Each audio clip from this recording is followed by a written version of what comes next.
tal? Buenas tardes para todos. Bienvenidos a Zoom de Noticias. Comenzamos con esta emisión en la pantalla del cuadro. ¿Cómo estás, Jimena? ¿Cómo andas, Santi? Un placer saludarlos y comenzamos a hacer nuestro Zoom al mundo. Empezamos adelantando los temas que tendremos esta tarde y viajamos a Dubái, Santi. Un lugar muy lindo. Allí lo ven ustedes en imágenes. Abierto a los turistas desde julio del año pasado. En el 2020, Dubái atrajo a visitantes por sus restaurantes y playas, pero también por sus yates en momentos en que el distanciamiento social sigue en vigor. Se trata de un destino muy apreciado por estrellas del deporte como los futbolistas Cristiano Ronaldo y Paul Pogba. También es elegido por muchos influencers. Las páginas de celebridades en bares de moda inundan las redes sociales, en tanto que muchos turistas afortunados de medio mundo escapan al confinamiento temporal en Dubái. Para los curiosos, más adelante les contamos cuánto sale pasar unas horas en un yate en esas aguas. Bellísimo lugar. Hacemos una brevísima pausa. Quédense allí que ya venimos con más historias.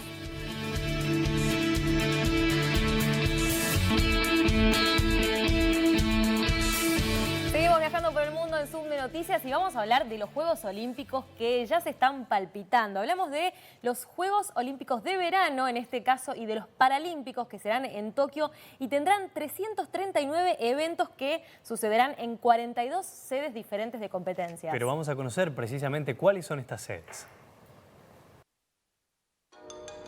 Más de 11.000 atletas participarán de los Juegos Olímpicos de verano y de los Paralímpicos Tokio 2020 en Japón. Tendrán lugar el número récord de 33 competiciones con 339 eventos que transcurrirán en 42 sedes de competición diferentes. Los eventos estarán agrupados en dos zonas principales de la capital japonesa, la zona de herencia y la bahía de Tokio.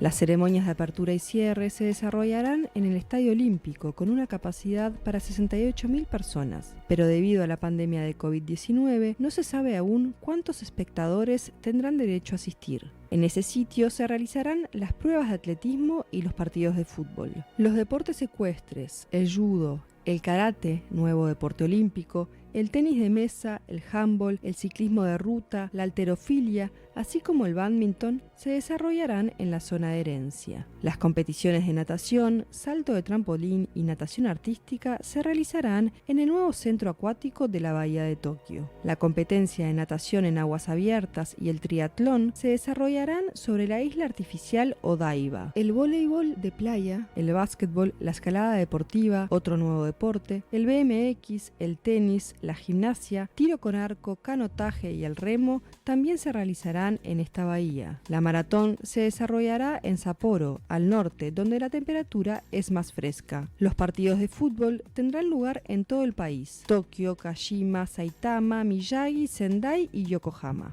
El puerto deportivo de Noshima recibirá la competición de vela.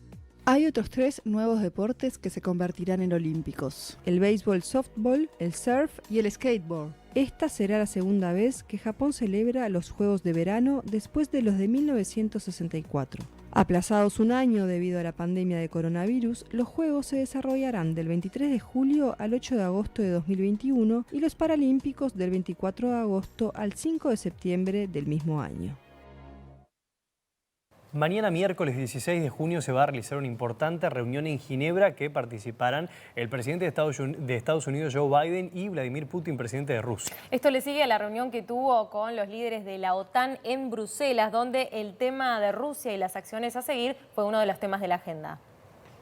En medio de las tensiones diplomáticas, tenemos una relación bilateral que se ha deteriorado hasta su punto más bajo en los últimos años. El presidente de Estados Unidos, Joe Biden, y su homólogo ruso, Vladimir Putin, quien habló en exclusiva con la cadena NBC News, se reunirá este miércoles 16 de junio en Ginebra, donde ya se adelantan los preparativos para esta cumbre en la que, según el experto de seguridad nacional, Joseph Umire, existe una prioridad más allá de los reclamos que podrán ser parte de la conversación. Lo primero y lo más principal es el tema nuclear. O sea, Estados Unidos y Rusia, a pesar de nuestras diferencias, siempre hemos podido entrar en algún tipo de acuerdo, hemos podido llevar a Rusia a un tipo de diálogo sobre el tema nuclear para asegurar que no van a proliferar material nuclear a nivel mundial. A esto, según Umires, se suma la colaboración estratégica contra terrorismo, tema en común que, de acuerdo con él, podría abrir el paso a conversaciones más sensibles. Hay muchas cosas que estamos en desacuerdo con Rusia que tiene que tocar también, con el lado de cibernético, el lado de interferencia en ciertas elecciones, incluso la nuestra, el lado de su política exterior en el hemisferio occidental, principalmente en Venezuela. Entonces todo eso le lleva a los temas más delicados, pero si empieza con algo más histórico, creo que no estamos de acuerdo, a lo mejor va a tener más éxito. Por su parte, el presidente Joe Biden, en un evento frente a tropas estadounidenses en el Reino Unido, aseguró que se reunirá con el presidente ruso para hacerle saber que Estados Unidos ha regresado y las democracias del mundo se unen para darle cara a los desafíos más difíciles que enfrentan en el siglo XXI.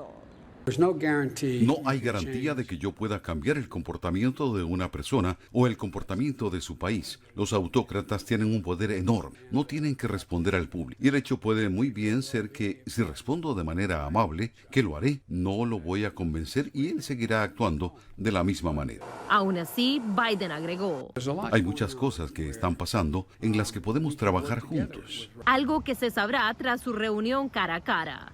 Celia Mendoza, Voz de América, Ginebra, Suiza. Seguimos viajando por el mundo, Santi, y llega a esta hora y nos preguntamos, ¿qué está pasando con los elefantes de China? Ya casi un reality en Zoom de Noticias. Vamos a informarles que las autoridades están realizando esfuerzos para que los animales vuelvan a casa. El viaje de la manada dio comienzo con 16 miembros. Hasta el momento, 3 han abandonado el grupo y 2 de ellos hicieron todo el camino de vuelta. Y también nació una nueva cría. Los 13 gigantes más la nueva cría están descansando en el municipio de Chiyé, de la ciudad de Yuxi. El último macho, que se separó hace unos 10 días, todavía deambula por un bosque a unos 16 kilómetros de distancia. Algunos expertos afirman que el grupo podría estar esperando que el elefante individual regrese a la manada. Por la noche, los gigantes paquidermos se cuelan en las tierras de cultivo para abastecerse de sus alimentos favoritos, como hojas de maíz y plátanos. Cada uno de sus movimientos está bajo estrecha vigilancia. La vigilancia aérea ininterrumpida proporciona información de primera mano sobre el paradero de los animales en tiempo real, lo que significa que el centro de mando puede responder rápidamente. Asimismo, se llevan a cabo otras medidas. Una de ellas es que cientos de camiones pesados forman barricadas para mantener a los elefantes fuera de los hábitats humanos. Y todos los días se preparan toneladas de comida. El gobierno está atento a las familias que han sufrido pérdidas económicas. Hemos instado a las compañías de seguros relacionadas a comenzar a trabajar en la evaluación de pérdidas y la compensación. Haremos todo lo posible para salvaguardar los intereses legítimos de los residentes. Desde 2014, el gobierno provincial de Yunnan ha comprado un seguro comercial para todos los residentes, quienes serán compensados cuando los animales salvajes causen problemas. Los expertos afirman que se deberían tomar enfoques más suaves a continuación para guiar a la manada a casa, pero podría llevar meses para ponerlos de camino. Y tenemos buenas noticias para compartir con ustedes. Podemos hablar de que vuelve el turismo de cruceros. Una embarcación de este tipo, que transporta turistas alemanes, atracó en el puerto de Málaga, en España. Es el primero que lo hace desde que comenzó la pandemia. La restricción fue eliminada debido al descenso de los contagios en Europa, de donde procede la mayor parte de estos cruceros, así como el avance de la campaña de vacunación. A los pasajeros se les permitirá bajar a tierra, pero en grupos, para que cumplan las restricciones sanitarias vigentes. Los paseos van a ser en grupos de burbuja, es decir, que no van a poder pasear libremente. Se espera 50 escalas de cruceros para este año en Málaga. El barco que están viendo allí partió de la isla de Gran Canaria, en el archipiélago atlántico de Canarias, y este martes irá hacia Mallorca, en las Islas Baleares. Antes de la pandemia, España era el segundo destino más popular en Europa para escalas de cruceros. En 2019, los cruceros internacionales aportaron unos 3.400 millones de dólares al PBI español y representaron 50.000 puestos de trabajo. Pero luego España fue golpeado con dureza por la pandemia. Ahora los casos han bajado considerablemente en las últimas semanas y a medida que avanza la vacunación, con un 27% de un total de 47 millones de españoles que ya están totalmente inmunizados. Seguimos recorriendo el mundo, Jiménez. Así es, y lo hemos visto en avances en Zoom internacional. Nos vamos a China. un simulador que realizó China de la situación que se vive en Marte. Esto es en el marco de exploraciones que se realizan. La ciudad es conocida como el Campamento de Marte de China debido a su inquietante erosionado paisaje desértico que se asemeja a la superficie del planeta rojo.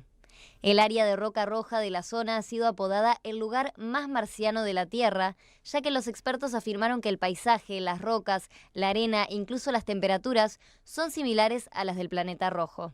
El campamento de simulación se lanzó en la ciudad en 2019 con una base diseñada como un lugar para que los entusiastas del espacio y los profesionales obtengan una mejor comprensión de Marte con experiencias inmersivas en el entorno de simulación. Con una superficie de 702 hectáreas, el Mars Camp consta de un centro de turismo, una comunidad de Marte, una base de simulación y otras instalaciones. Apoyándose en recursos característicos, las autoridades locales están desarrollando la industria de servicios y avanzando hacia un nuevo patrón de integración de la investigación científica, la divulgación, la educación y el turismo cultural. Seguimos hablando de buenas noticias. Viajamos hasta la capital de Estados Unidos. Se están levantando las restricciones en bares, clubes nocturnos y centros de entretenimiento. Sí, cuando nos llegan las imágenes acá no lo podemos creer, parece muy lejano, pero allí esto les permite trabajar con plena capacidad.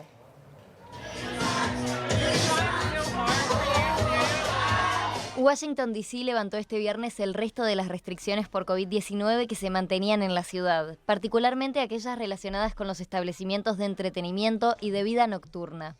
Todos los bares, discotecas y sitios de concierto podrán operar a su capacidad total. Esto incluye los locales con un aforo superior a 2.500 personas que previamente debían solicitar una exención a la alcaldía. De todas maneras, algunas medidas sanitarias siguen vigentes, pese a la suspensión de los límites de capacidad. Los negocios, templos religiosos y otras organizaciones deberán seguir exigiendo el uso de mascarillas y otros protocolos sanitarios. Los establecimientos también podrán pedir prueba de vacuna contra COVID-19 y el uso de tapabocas sigue siendo obligatorio en el sistema de transporte público y de viajes compartidos. Se espera que la capital alcance la meta establecida por el presidente Joe Biden de que el 70% de los residentes adultos estén inmunizados contra el COVID-19 para el 4 de julio. Y seguimos en Estados Unidos y vamos a hablar de los temas y polémicas sobre las armas. Nos vamos hasta California porque un juez federal de este estado revocó una ley que prohíbe el uso de las armas de asalto. El procurador general de este lugar cuestionó la medida que se tomó y busca que la prohibición entre en vigencia nuevamente. Vamos a ver el informe de Verónica Villafañe. Frente al Hospital General de San Francisco, donde se tratan a víctimas de tiroteos, el gobernador de California, Gavin Newsom, y el fiscal general Rob Bonta anunciaron que apelaron el fallo de un juez federal que revocó una ley que hace más de 30 años prohíbe las armas de asalto en el estado. Nuestras sólidas leyes de sentido común sobre armas ayudan a frenar tiroteos masivos y la violencia de armas de fuego en general. Y con una de las tasas de mortalidad por armas de fuego más bajas del país, tenemos que seguir usando todas las herramientas que tenemos para defender nuestras vidas. Bonta dijo que las armas de asalto son más apropiadas para uso militar, no para defensa propia, y reprendió al juez Benítez por hacer afirmaciones irracionales y falsas en su dictamen. En su fallo, el juez Roger Benítez comparó el rifle AR-15 con una navaja suiza. Sugirió que tales armas eran necesarias para las milicias, citando la revolución en su país natal de Cuba, y en lo que ahora se considera como una muestra de tener una tendencia antivacunación, escribe que ha muerto más gente por la vacuna contra COVID-19, no por la enfermedad en sí, que por tiroteos masivos en California. Shameful. Catalogando el fallo como una vergüenza, el gobernador Newsom cuestionó la integridad del juez. Lucharemos contra el fallo. La seguridad de armas de fuego salva vidas. Punto. El fiscal general dijo que también pedirá al Tribunal de Apelaciones que suspenda la decisión del juez y mantenga la ley en vigor durante todo el proceso de apelación. Verónica Villafañe, Voz de América, Los Ángeles. Seguimos con otros temas. Muchos de nosotros queremos viajar y hacer turismo por el mundo, pero hay empresas privadas que están apostando al turismo espacial. Sí, el multimillonario Jeff Bezos le quedaba un lugar en el cohete y lo subastó por $28 millones. Vacaciones en el espacio, un sueño que pronto podría hacerse realidad. Hoy en día la conquista del mercado del turismo espacial está dominada por dos empresas estadounidenses, Virgin Galactic del multimillonario británico Richard Branson y Blue Origin del fundador y director de Amazon Jeff Bezos. Los turistas serán propulsados hacia la atmósfera con el objetivo de acercarse a la línea Kármán, una línea imaginaria a 100 kilómetros de altura desde donde se puede ver la curvatura de la Tierra. El viaje durará solo unos minutos. Virgin Galactic tendrá 6 pasajeros a bordo del Spaceship Two conectado a una nave espacial. Luego de alcanzar una altura de 15.000 metros, la nave encenderá su cohete hacia el espacio.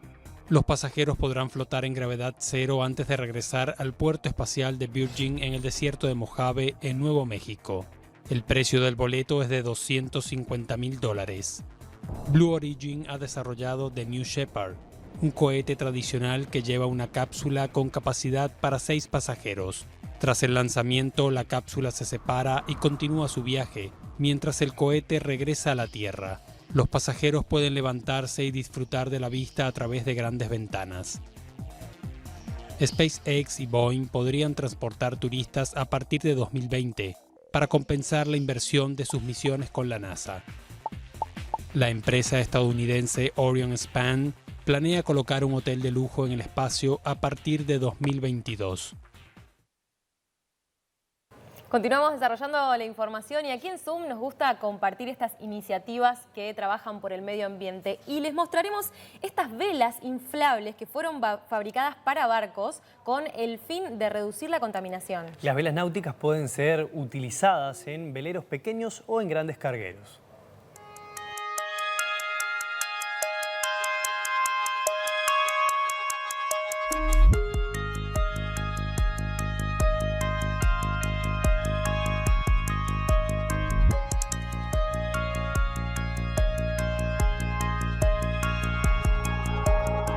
L'aile, c'est une structure gonflée. On obtient une double surface pour former l'aile grâce à un gonflage à basse pression, alors qu'une voile traditionnelle est une monosurface. La performance de l'aile est bien meilleure que la voile traditionnelle.